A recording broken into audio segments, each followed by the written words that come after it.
kusoo dhawaada caawiya caalamka qodobada wararkeena ugu waaweynna waxa ay kala yihiin ciidamada ammaanka Ciraaq ayaa rasaas ku fureysay oo kala eeriyaan dad Baghdad ku banaanbaxayay tobaneeyo qof ayaa dhintay ilaa iyo talaadadii warbixin dheeraad ayaanu idinkaga haynaa xiisadda Ciraaq warar kalena waxa kamid ah waa muhaajiriin xayirmay cabsi ayay ku nool yihiin waxa ay joogaan xadka u dhaxeeya Mareykanka iyo Mexico warbixin gaar ah ayaanu idinkaga haynaa Sri Lanka ayaa isku dayaysay inay dib u soo nooleyso dalxiiskeeda kadib weerar dhaawacay ganacsiga dalxiiska dooda khamiista ee caawana waxaanu ku eegi doonaa go'aamadii ka soo baxay shirkii iskaashiga Soomaaliya ee Muqdisho ma noqon doonaan kuwa hirgala kala soo BBC News Somali Television ka raadiyaha online iyo baraha bulshada halkani waa London caawa iyo caalamka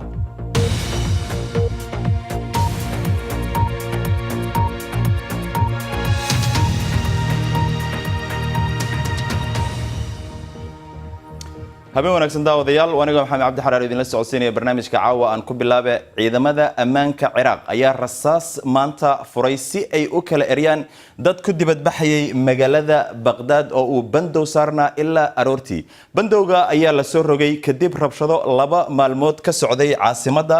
rabshadahaasi oo ay dad gaaraya kumanyaal wadooyinka isugu soo baxeen waa mudaharaadyadii ugu ballaarnaa ee ka dhaca Baghdad taniyo markii uu ra'iisul wasaare Adil Abdul Mahdi xilka qabtay sanad ka hor ugu yaraan 19 qof ayaa ku dhintay 3 maalmood ee u dambeeyay rabshadaha ayaa markii hore si kooban u bilowday iyagoo ay dadku ka cabanayeen shaqo la'aanta adeega dawladda oo liita iyo musuqmaasuq iminka waxaa moodaa inay si degdeg ah u faafeen hadallada qaar kamid ah dibadbaxayaasha aanu eegno dibadbaxani waa mid shacab cidna may soo abaabulin waa kacdoon dadweyne mana joogsanayo ilaa intii ay dawladdu isbedelayso fursad baanu siinay 2 sano ah laakiin weli wayna caburinayaan waxaanu nahay shacab xisbiyana ma taageerno kacdoonka ma laha la hogaamiye arag inta aynu nahay arag dhalinyaradan oo dhan dhammaantood shaqo ma haystaan maxay samayn lahaayeen maxatooya mise dil 20 sano waxba ma haystaan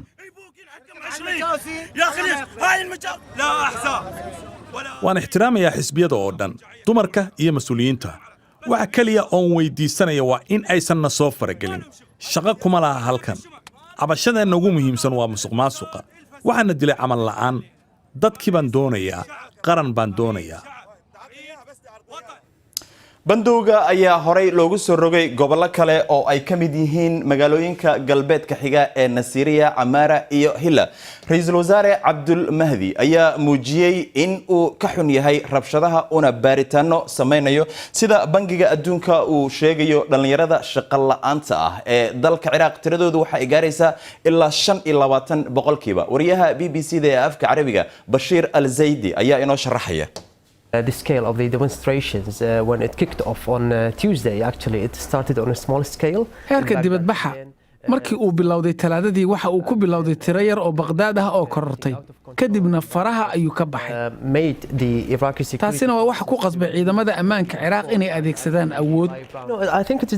waxaan qabaa sababta dibadbaxa ka dambeysay inay tahay niyad jab haddii aad fiiriso dadka dibadbaxaya intooda badan waa dhalinyaro oo aan shaqo haysan oo ah arday jaamacadeed fursado wanaagsan ayay doonayaan waxay qabeen sanado baahi shaqo la'aan ah adeegyo liita iyo musuqmaasuq We didn't see any leader, we didn't see any party, political party or say a religious party, calling for ma aanan arag xisbi gaar ah ama koox diimeed oo dibadbaxa hor socota baraha bulshada ayaa laga abaabulay waxa ugu horeeya oo ay dawladda Ciraaq samaysay waa inay si tartiib ah u xirtay baraha bulshada kadibna waxay wada jartay internetka oo dhan internetku uu ka go'an yahay Baghdad iyo inta badan Ciraaq si kasta ha ahaatee waxaan maqalnay in dibadbaxayaasha looga yeeray magaalooyinka kale ee bartamaha iyo koonfurta Ciraaq saddexda magaalo ee ugu weyn koonfurta Basra, Nisiriya iyo Amara waxay ku baaqeen dibadbaxyo ujeedkuna waa in la aado dhismooyinka dawladda cabashadoodana la maqlo southern cities of Basra, Nasiriyah and Amara. They are calling for protests and they are aiming to go into the government buildings and again to voice their protest. وهجاج دوان أي محكمة سراء أمريكان كسيسي مامل كمدحوين ترامب وغولانشيا إن أي كقص بكران إن قحوتيجا كإيمانة يبرتمها أمريكا أي مجنجلية ذا كسر البضان ودمدا أي سومريان أنت أنا أمريكان كسوجارين عبد الرحمن بن حاج داهر يافا فاهنية waxay halkan u yimaadeen inay helaan riyadii Mareykanka laakiinse waxay la kulmeen masiibo bilihii ugu dambeeyay dawladda Mareykanka waxay dib u celinaysay dadka halkan magangalya doonka u yimaada waxaana loo sheegay inay Mexico ku noqdaan oo ay dabeetana maxkamad soo dalbadaan waxa kaloo imika lagu amray inay qaxoontinimada weydiistaan wadanka ugu horeeya ee ay soo maraan markay safrayaan waxaanu nidhi waan ka baqaynaa inaan Mexico ku noqonno waana lagu afduubayaa waxay yiraahdeen nama khusayso Concepcion uur weyn ayay lahayd markii ay halkan timi ee ay dalbatay magangalya doonka laakiinse markiiba waa la xidhay 7 cisho uur baan leeyahay dabeeto jajabow ayaa i qabtay cusbitaalka ayaan aaday waxay ii sheegeen inay jajabowgayga joojinayaan way idaweeyeen dhanka Mexico meesha la yiraahdo Matamoros waxa ku xaniban boqolaal qof oo iyagu xeryahan samaystay halkanna waxba kama jiraan musqulo ma jiraan meelo lagu maydhaa ma jiraan dadka halkan ku xanibanna waxa ay noo sheegeen in sababta ay halkan u joogaan ay tahay inay kaba baqayaan inay Mexico dib ugu noqdaan gobolkan Tamaulipas ayaa wuxuu ka mid yahay gobolada ugu halista badan ee Mexico kooxaha gaangiska ah ayaa dhulkan xukuma u dhow xadka Mexico iyo Mareykanka iyadoo halkanna ay ka socoto ka ganacsiga maandooriyaasha loo gudbinayo dalka Mareykanka toogashooyinkan oo dhan ayaa dhacay toddobaadkii aanu booqanaynay xadka Angela waxa ay tiri waxay siteen birahan korontada ee dadka lagu dhajiyo waan maqlayay markay garaacayeen ee uu cabaadayay gabadhan aan ugu yeedhnay Angeles ayaa iyadu waxay ka soo jeedaa Honduras waxaana la socday ninkeedii iyo wiilkeedii oo 3 jira markii ay yimaadeen xadkaba waa la afduubay waxaana intaasi ku dartay Angela musqusha ayaan tagay waxaan arkay isagoo dhulka yaala sharooto ay cagaha kaga xidheen katiinadna waa lagu jabiyay dhiigna uu qariyay lacag qoyskaygu muu haysan aan ku soo furanno iyadii wiilkeedii waa la sii daayay bil kadib laakiinse weli indhamay saarin ninkeedii maamulka madaxweyne Trump ayaa iyagu waxay leeyihiin wax kasta waanu samaynaynaa sidii aanu uga hortagi lahayn dadkan isa soo buux dhaafinaya dadka ka yimaada wadamada af Isbaanishka lagaga hadlo dib ayaa loo celiyaa dhammaantood rag dumar caruur qaar uur leh qaar buka qaar naafo ah markii aanu la kulannay waxay ku sii socotay xadka si ay u caawiso gabadha Concepcion oo iyadu Mareykanka joogta laakiinse Concepcion markiiba waa laga saaray Mareykan oo xagga Mexico ayaa lagu celiyay maalmo kadib way umushay waxaana ku sugaysaa xadka marka ay heli doonto maxkamad garteeda magangalya doonka ah qaata وهجاج بالمركن هدي أنو يجنو قضبة كلا يكجرا ورا الكعوة نين أيات أور قف ورر من دي وادك سديكو قاضي حرونتا بوليسكا باريس ورباهنتا فرانسيسكا أياكو ورميسين أفر سركال أيدنتين أفيانو هاللي ميدوغا بوليسكا أيا شيغي إن نينكا ورر جيستي وكشقين جري حرونتا قوبتا أيا لغو توكتي دولة إنجليزكا waxa ay ku borisay midowga Yurub in ay dabacsanaan iyo hal abuur la yimaadaan inta aanay ka jawaabin qorshaha cusub ee ka bixista midowga Yurub ee UK gudbisay saraakiisha wada xaajoodka midowga Yurub ayaa sheegaya inay durba arkeen galdaloolooyin ku jira qorshaha oo ay ka mid yihiin in lagu guuldareystay in laga fogaado xuduudda adag ee u dhaxaysa Ireland iyo waqooyiga Ireland iyo halista ka iman karta suuqa midka ganacsiga dalxiiska Sri Lanka dharbaxa xoogan ayaa soo gaartay kadib markii qaraxyo lala beegsaday hoteelo iyo kaniisado bishii Abriil ee sanadkan tobneeyo dalxiisayaal ah ayaa kamid ahaa dadkii halka lagu dilay bilaayin dollar ayaa laga helay sanadkii hore dalxiiska dalkaasi dhaqaalaha dalka muhiim ayuu u yahay dalxiisku Cusmaan Cabdi Xasan ayaa ka waramaya mid ka mid ah shaqaalaha xeebaha ugu quruxda badan Sri Lanka Jilan Rajitha ayaa isku dayay inuu raadsado nolol maalmeedkiisa looxda biyaha lagu dul socdo ayuu magaalada yar kaga kireeyaa dalxiisayaasha balse way adag tahay inuu helo dad dalxiisaya dhowr bilood ka hor xeebtu waxay ahayd meel soo jiidata dalxiiska balse weeraradii bishii Abriil ayaa taas bedelay dad walxaha qarxa isku soo xiray ayaa dilay tiro ka badan 250 ruux oo kiniisad ku jiray iyo hoteello dalka oo dhan ah. labadii sane ee la soo dhaafay ayaan hoteelka ka shaqaynayay balse waxaan shaqada waayay kadib weerarkii axaddii degdeg ayay dadka u joojiyaan imaatinka annagoo 50 qof ahna shaqala'aan ayaa nagu dhacday waxaana hadda nolol maalmeedka ka raacsadaa inaan bixiyo casharro sida biyaha dushooda loox loogu dul socdo. ganacsiga dalxiiska oo qiimihiisu ahaa sanadkii la soo dhaafay 4.50 milyan oo dollar ayaa bilaabay inuu soo kabto kadib markii dalalka qaar ay dib uga gurteen inay ku taliyaan in loo dalxiis tago waxay dawladdu dhaaftay lacagta fiisaha dalxiiska. dhab ahaantii waa ay soo kabanaysaa sida hore looga arkay waddamo kale waxa ay qaadataa 9 bilood ilaa sanad in la soo kabto. allah mahaddaa leh degdeg ayaan u soo kabanaynaa hoteelada 50 ilaa 60 boqolkiiba waa ay buuxaan iminka waxayna isugu jiraan dalxiisayaal ajnabi iyo kuwa reer Sri Lanka. weerarada bishii abriil waxa ay ku soo aadeen iyadoo dalku uu ka soo kabanayo dagaalkii socday ku dhowaad 30 sano oo ay la galeen fallaagadii Tamiilka. kadib qaraxyada waxaa xigay weerar lagu qaaday muslimiinta laga tirada badan yahay. taas waxay ku yeelatay saameyn gaar ahaan dalxiisayaasha ka imaanaya bariga dhexe. jilaan iyo kuwa la jaalka ah waxa ay noloshoodu ku tiirsan tahay dalxiiska dib ugu soo laabanaya xeebaha. mar walba waxaad nagala socon kartaan BBC Somali Facebook fadlan raadi BBC News Somali halkaas oo aad ka heli doonto muuqaallo falanqeyn dheeraad ah iyo wararka ugu waaweyn si aad u hesho wararkii ugu dambeeyay ee Soomaaliya caalamkana nagala soco BBC Somali Twitter iyo Instagram. weli waxaa inoo soo socda aad qaybta dambe barnaamijka ku daawan doontaan dooda khamiista oo aanu caawa ku eegi doono go'aamadii ka soo baxay shirkii iskaashiga Soomaaliya ee Muqdisho ma noqon doonaan kuwa hirgala qadar yar oo nasasho ah dabadeed.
weli waxaad daawanaysaan caawa iyo caalamka waniga waa maxamed cabdi xaraare balaadin xasuusiyo qodobada caawa wararkeena ugu waaweyn. ciidamada ammaanka Ciraaq ayaa rasaas ku furay si ay u kala eriyaan dad Baghdad ku banaanbaxayay tobaneeyo qof ayaa dhintay ilaa iyo talaadadii. waa muhaajiriin xayirmay cabsi ayay ku nool yihiin waxa ay joogaan xadka u dhaxeeya Mareykanka iyo Mexico.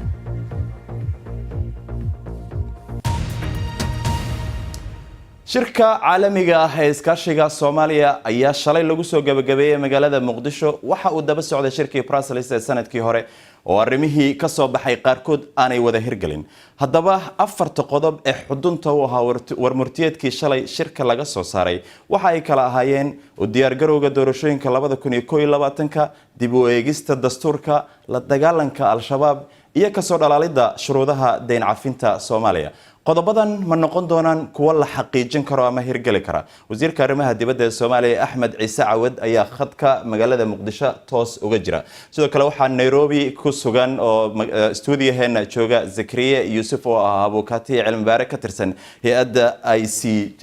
labadiinaba soo dhawaada waa mahadsantihiin ka soo qayb gashaan barnaamijkan ku bilaabo wasiir Cawad.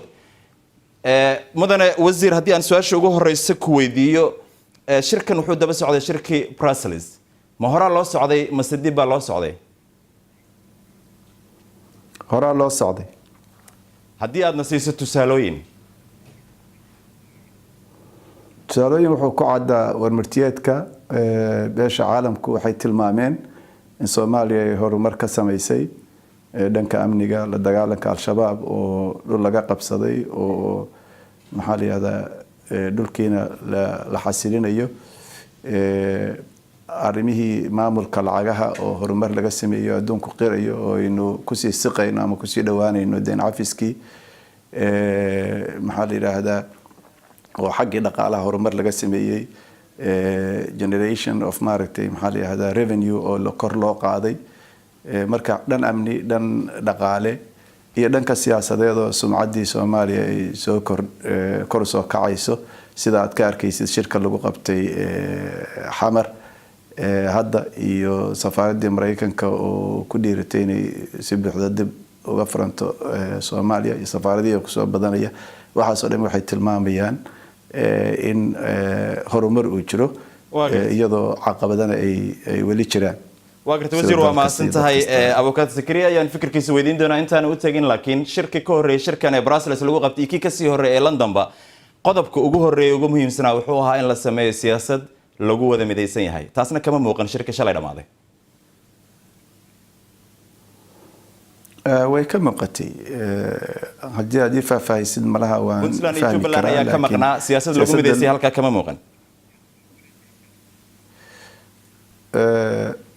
may ka maqnaanshaha hogaamiyaasha qaarkood ma sheegayso inaan siyaasadda lagu midaysnayn wuu jiri karaa maaragtay meelo khilaafyo way jiri karaan wax la isku khilaafsan yahay laakiin de siyaasadda oo dhan baa macnaheedu yahay maareynta khilaafyada marka laakiin madax kale joogtay madax goboleedyo kale joogay maamul goboleedyo kale joogay waxaan rajaynaynaa kuwaas kalena in markooda ay yimaadaan waa mahadsantahay aad iyo aad u mahadsantahay kugu soo laabanaya Abukaat Zakariya ma hore loo socday mase dib baa loo socday shirkii shalay ka dhacay magaalada Muqdisho markii aad barbar dhigtay kuwii hore u dhici jiray ee la midka ahaa mabda'iyan dib aadanaha maba u dhaqaaqaba laakiin aan isweydiino horey ma loo socda maya hore looma socon laakiin wax dib u dhaca ma jiraan marka waxaa laga ballansanaa in transitional plankii la hirgeliyo ama qorshaha oo kala guurka in la hirgeliyo qorshihii kala guurka qodobadii lagu ballamana hal qodob oo kamid ah lama hirgelinin haddana ayaga lagu soo celiyo oo aad arkaysaa marka aad fiirisid war murtiyeedka soo baxay oo uu si toos ah u tibaaxayo oo uu leeyahay waa in afartan area wax laga qabtaa afarta aad sheegtay xagga ammaanka in wax laga qabtaa ammaanka si wax looga qabtana waxaa baydhabo heshiiskeedii ku jiray oo ay dowladda iyo dowlad goboleedyadana ay wada ansixiyeen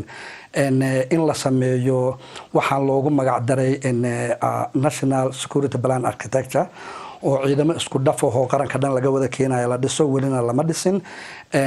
waxay aheeday in laga bixiyo al-shabaab goobaha ay haystaan weli meel lagama bixinin waxaa la dhaafila ayaa shabeellada hoose qaybo ka mid ah ballantu waxay kale ay aheeday in AMISOM la dhimo waxaa muuqata inaan la dhimi karin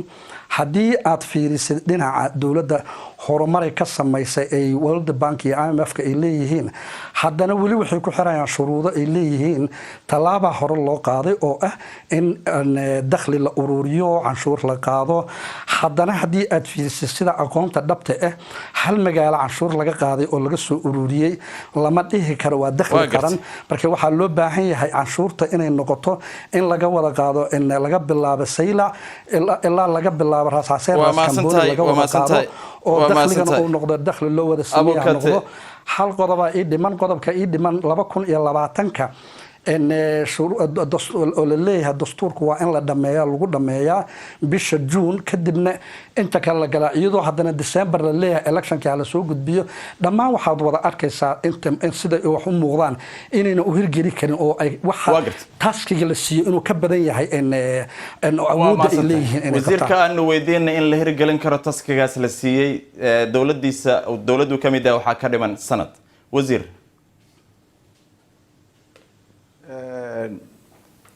Zakariya kuma waafaqsani in aan hore loo socon saan tilmaamay hore loo socday waxaan Zakariya ku waafaqsanahay laakiin in hawlo dhiman yihiin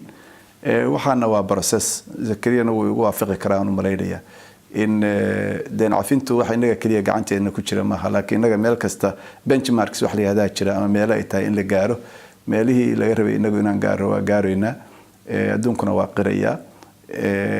marka taa waa process socda horena u soo bilowday markastana loo sii dhawaanayo saan sheegay sidoo kale arrimaha uu tilmaamay shabaabka maalin magaalo kasta loogama qabsan karo laakiin al-shabaabkii orday ku jiraan waa la sii dukan shabeellada nafteeda Soomaaliya ka mid tahay meelaha ay haysteen hadii laga qabsado waa horumar la gaaray weeye dhibaatada ay dadka u geysanayeen waa sii yaraanaysa ummadda Soomaaliyeed baaba sii nacaysa horumarkay ka mid tahay arrimahan kaleeto oo doorashooyinka iyo la xiriira marka shabaabka meel laga qabsanayo iyo ciidamada la tababarayo iyo ciidamada lagu sameynayo waxa la yiraahdo biometric registration ama la tirakoobayo waxay ka mid tahay transitional blank marka waa horumar wuu jiraa waana laga sii dhawaan karaa wasiir haddii aan dildilaacino qodobada uu abukaatana ka hadla waxaa ka mid ahayd in magaalada muqdisho kaliya canshuur laga qaado waa midda koobaad al-shabaab inaanan laga gaarin guul weyn oo maalintuu shir ka bilaabanaya maalintii ka horreysay magaalada muqdisho ku weerareen ciidamo ajnabi ah doorashadana waxaa ka dhiman 1 sano marka haddii aadna siiso framework waxa dhacaya sanadkan ee aad wax uga qabanaysaan waxyaabaha Zakariyana sheegana aan ku weydiiyay horta de muqdisho Soomaaliya ka mid tahay caasimadii Soomaaliya waa meesha ugu dadka badnayd weeye meesha dawladdu joogto weeye marka in canshuur laga qaado Soomaaliya say tahay hadda weynu ognahay oo waa wax cusub waxaan isu sheegayno maaha marka Soomaaliya hadda ma aha yani Paris iyo maamin Faransiiska iyo Mareykanka oo kale maaha qolo waliba qiyaasta horumarkeeda waxay ku cabirtaa meesha ay joogto marka hadii xamar wixii laga qaadayay canshuurtii laga qaadayay ee kor u kacdo ama la sii hagaajiyo iyada nafteedu waa horumar weyn dhulka kalena insha Allah waa la gaari doonaa shabaabkuna iyadana saan ku sheegay dhul baa laga qabsaday xamar weeraraday ka wadeen waa sii yaraanaya shabaab waa laga adkaan doonaa waana jabi doonaa laakiin de wax maalin iyo hameen lagu dhameyn karo ma aha oo qof kula midaba kula diin sheeganayo kula maartay ehelka kamida laakiin dowladda inuu asna dhinto dadna diro isqarxiyo waxba laga wasiir mudan wasiir aad u maasanta abukaat Zakariya Soomaaliya Paris ma ahan waa dal ay haystaan dhibaatooyin gaar ah Soomaaliya iyadana taa la eego maamul goboleedyada laftigooda soo dhibaatada qayb kama horanayaan waa sax waaye ma aha laakiin mas'uuliyadda aad qaadid iyo hadallada aad qoratid iyo benchmark aad samaysatid waa muhiim inaad ku dadaashid inaad ku dhawaatid waxaan ka soo qaadan karnaa oo tusaale ahaan uga soo qaadan karnaa 2020 bisha June ayaa waxaa la yiri dastuurka la dhameystiraya dib u eegistiisa waxaana la leeyahay sharciga doorashada bisha December la hirgelina haddii aad fiirisid waxay tahay wax kala fog markay sababta waxay tahay inclusive politics la rabaa halid inclusive politics waxay tahay in dadkii dhan ay u wada dhameystireen wax alla iyo wax stakeholder-kiina way isdiidan yihiin marka walaalkay ama saaxiibkay waliba aan aad ugu kalsoonahay wasiirka waa sax jaalan jawaajira soo sheegay waa sax dawladda dadaal waa wadaa laakiin haddana waxaad moodaa hal bacaad lagu la dadaalkeeda inay yahay haddii aad Axmed Madoobe inkirtiin oo aad Puntland inkirtiin oo madaxdii horeysay ee dalka soo hogaamisay aad inkirtiin macnaheedu marka waa inclusive ka diidantihiin macnaheedu waxay tahay ma gaari kartiin wixii caqabadihii ayaad badsanaysiin sidaas daraadeed waxa aad u haboon caqabadaha in la yeereeyo oo ay dawladda ku dadaasho in ay la fariisato wada hadal la gasho oo aad maasanta abukaat Zakariya mudan wasiir waxaanu haysanaa wax daqiiqad ka yar sidee wax uga qabanaysaan waxyaabaha Zakariya sheegay Zakariya waa ku raxsanaa in la wada fariisto waa fiican tahay waana socotaa fiir haddii maanta la iskhilaafsan yahay macnaheedu maaha inaan berri la heshiin karin aan la wada fariisan karin waxyaabaha kale oo Zakariya tirinayo madaxda hore la inkirayo madax hore lama inkiri karo madaxda hore qadarin iyo waxay mudan yihiin iyo tixgelin siyaasaduna maalin waa la isku khilaafi karaa maalin waa laga heshiin karaa dadaalada in la heshiiyana way socdaan marka anigu rajo weyn ayaan ka qabaa in Soomaaliya hore u soconayso aad iyo aad ayaad umahadsantahay inta ayaan ku soo dhammaynaynaa doodeenna caawa wasiir Axmed Ciise Cawd aad ayaad umahadsantahay Zakariya Yuusuf adigana aad iyo aad ayaad umahadsantahay inta aan mar kale dib u kulmi doonana nabadgelyo